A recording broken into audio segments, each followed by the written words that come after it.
দক্ষিণ কামৰূপৰ সুন্তলিত শতাধিক সংখ্যালঘু ৰাইজৰ বিজেপিলৈ গমন। বিজেপিৰ সদস্য ভৰ্তি অনুষ্ঠানত অন্যান্য দল সংগঠন এৰি বিজেপিত যোগদান সংখ্যালঘু ৰাইজৰ। বিজেপিত সংখ্যালঘু সংখ্যাগুৰু বুলি কোনো কথা নাই, সকলো ভাৰতীয় তথা অসমীয়া। বিজেপিয়ে সকলো ঠাইতে উন্নয়নৰ কাম কৰি আহিছে। যোগদান অনুষ্ঠানত উপস্থিত থাকি এনেদৰে মন্তব্য কৰে বিজেপিৰ নেতৃত্ব তথা ৰাজ্যিক কাৰ্যনিৰ্বাহক সদস্যই।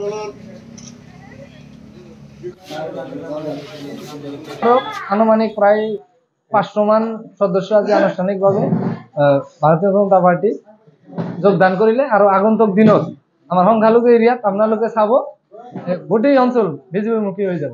আৰু বহুতে সময়ৰ কাৰণে কোনোবাই নামাজ পঢ়িব গৈছে, কোনোবাই ঘৰুৱা কামত গৈছে। আমাৰ বিপুল সংখ্যক সংখ্যালঘুত আমাৰ যথেষ্ট আমি সমাজৰ লাভ কৰিছোঁ ইতিমধ্যে।